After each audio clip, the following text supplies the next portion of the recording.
السلام علیکم ورحمۃ اللہ وبرکاتہ۔ پیارے دوستو، آج ہم قرآن پاک کی بہت ہی بابرکت صورت یعنی سورہ محمد کے بارے میں جانتے ہیں کہ اس کے پڑھنے کے کیا کیا فائدے ہیں۔ اللہ پاک کی بارگاہ میں دعا ہے کہ اللہ پاک تمام ویڈیو دیکھنے والوں کی پریشانیوں کو دور عطا فرمائے، تمام کے کاروبار میں خیر و برکت کا نزول عطا فرمائے۔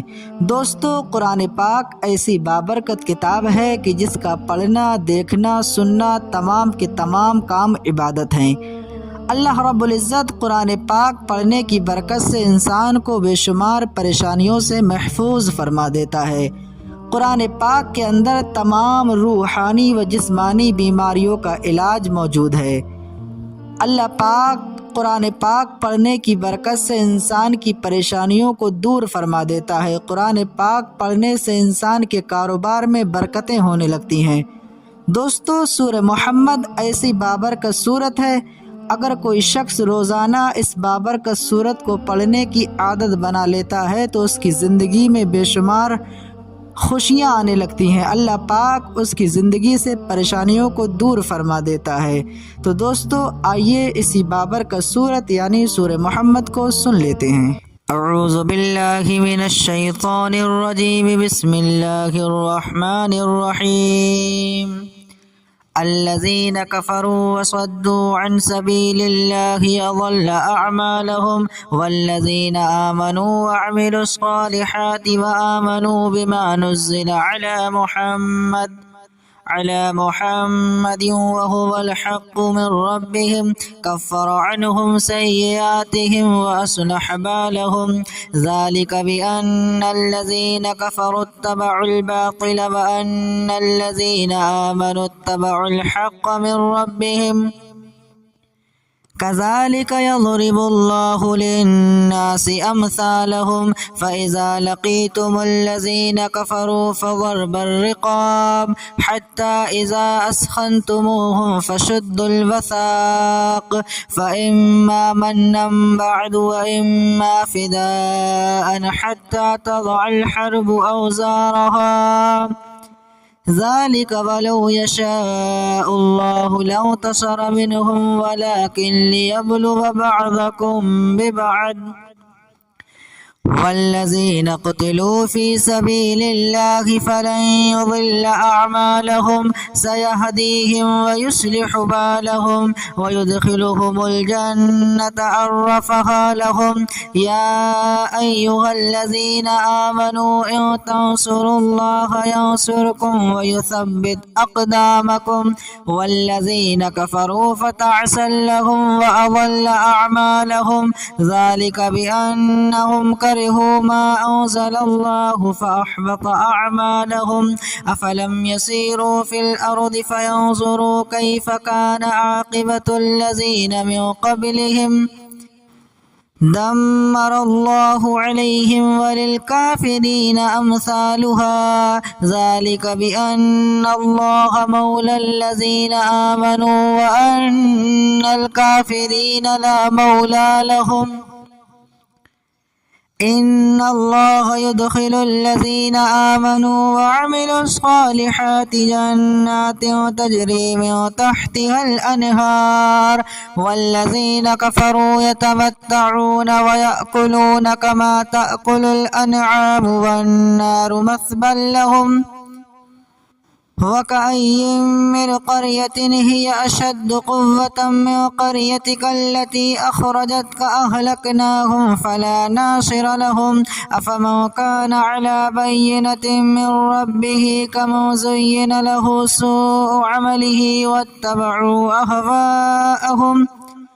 والذين اهتدوا زادهم هدى وآتاهم تقواهم فهل ينظرون إلا الساعة أن تأتيهم بغتة فقد جاء أشراطها فأنى لهم إذا جاءتهم ذكراهم فاعلم أنه لا إله إلا الله واستغفر لذنبك وللمؤمنين والمؤمنات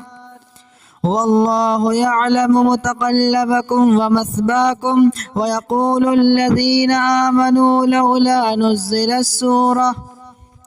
فإذا أنزلت سورة محكمة وذكر فيها القتال رأيت الذين في قلوبهم مرض ينظرون إليك نظر المغشي عليه من الموت فأولى لهم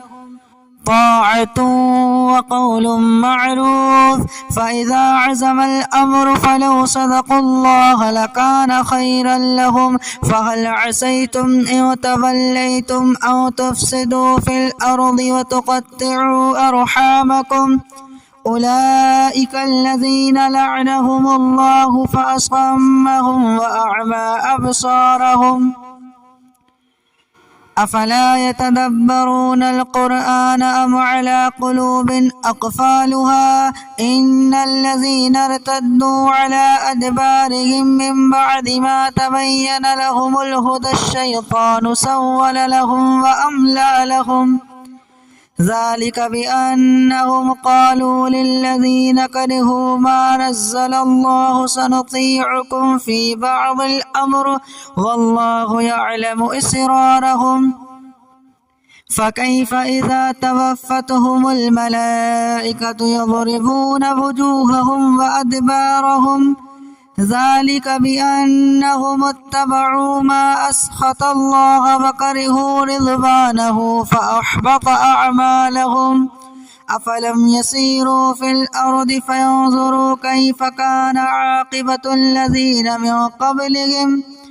دمر الله عليهم وللكافرين أمثالها دمر الله عليهم وللكافرين أمثالها ذلك بأن الله مولى الذين آمنوا وأن الكافرين لا مولى لهم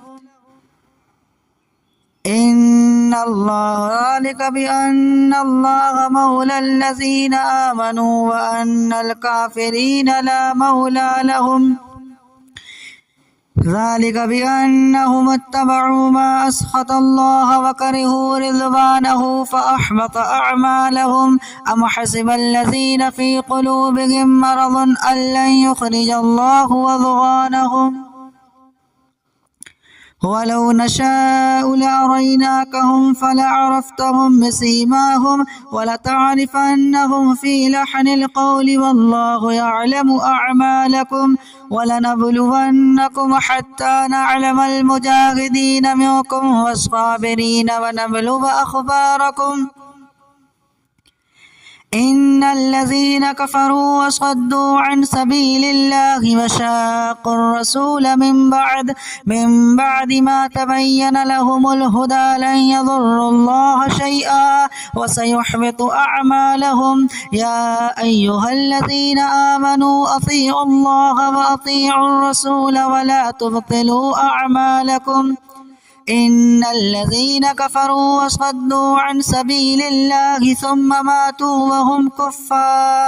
وهم كفار فلن يغفر الله لهم فلا تهنوا وتدعوا إلى السلم وأنتم الأعلون والله معكم ولن يترككم أعمالكم إنما الحياة الدنيا لعب ولهب وإن تؤمنوا وتتقوا يؤتكم أجوركم ولا يسألكم أموالكم إن يسألكموها فيحفكم تبخلوا ويخرج أضغانكم ها أنتم هؤلاء تدعون لتنفقوا في سبيل الله فمنكم من يبخل ومن يبخل فإنما يبخل عن نفسه والله الغني وأنتم الفقراء وإن تتولوا يستبدل قوما غيركم ثم لا يكونوا أمثالكم أعوذ بالله من الشيطان الرجيم بسم الله الرحمن الرحيم الذين كفروا وصدوا عن سبيل الله أضل أعمالهم والذين آمنوا وعملوا الصالحات وآمنوا بما نزل على محمد على محمد وهو الحق من ربهم كفر عنهم سيئاتهم وأصلح بالهم ذلك بأن الذين كفروا اتبعوا الباطل وأن الذين آمنوا اتبعوا الحق من ربهم كذلك يضرب الله للناس أمثالهم فإذا لقيتم الذين كفروا فضرب الرقاب حتى إذا أثخنتموهم فشدوا الوثاق فإما منا بعد وإما فداء حتى تضع الحرب أوزارها ذلك ولو يشاء الله لانتصر منهم ولكن ليبلو بعضكم ببعض والذين قتلوا في سبيل الله فلن يضل أعمالهم سيهديهم ويصلح بالهم ويدخلهم الجنة عرفها لهم يا أيها الذين آمنوا إن تنصروا الله ينصركم ويثبت أقدامكم والذين كفروا فتعسا لهم وأضل أعمالهم ذلك بأنهم كرهوا ما أنزل الله فأحبط أعمالهم أفلم يسيروا في الأرض فينظروا كيف كان عاقبة الذين من قبلهم دمر الله عليهم وللكافرين أمثالها ذلك بأن الله مولى الذين آمنوا وأن الكافرين لا مولى لهم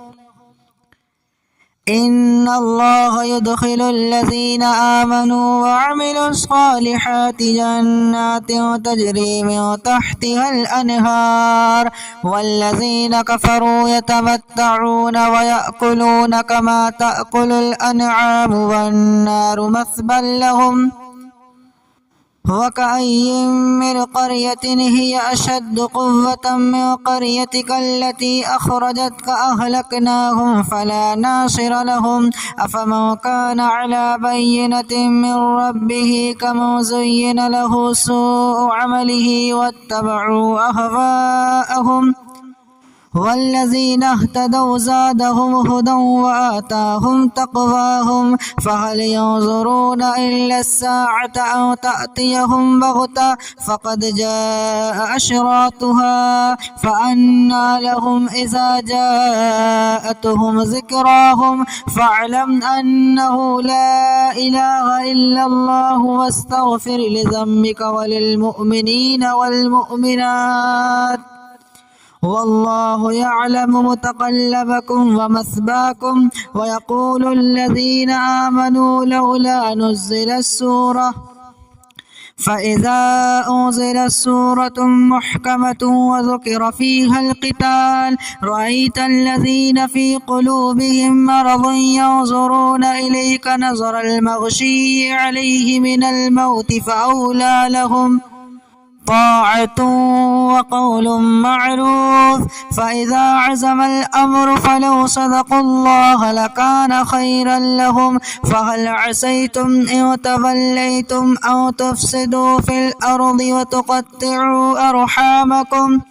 أولئك الذين لعنهم الله فأصمهم وأعمى أبصارهم أفلا يتدبرون القرآن أم على قلوب أقفالها إن الذين ارتدوا على أدبارهم من بعد ما تبين لهم الهدى الشيطان سول لهم وأملى لهم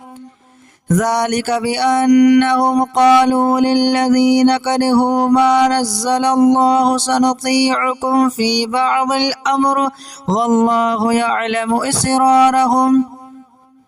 فكيف إذا توفتهم الملائكة يضربون وجوههم وأدبارهم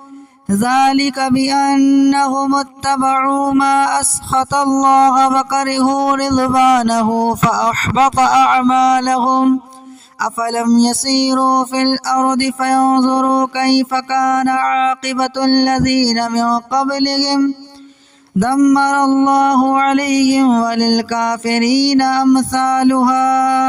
دمر الله عليهم وللكافرين أمثالها ذلك بأن الله مولى الذين آمنوا وأن الكافرين لا مولى لهم ذلك بأن الله مولى الذين آمنوا وأن الكافرين لا مولى لهم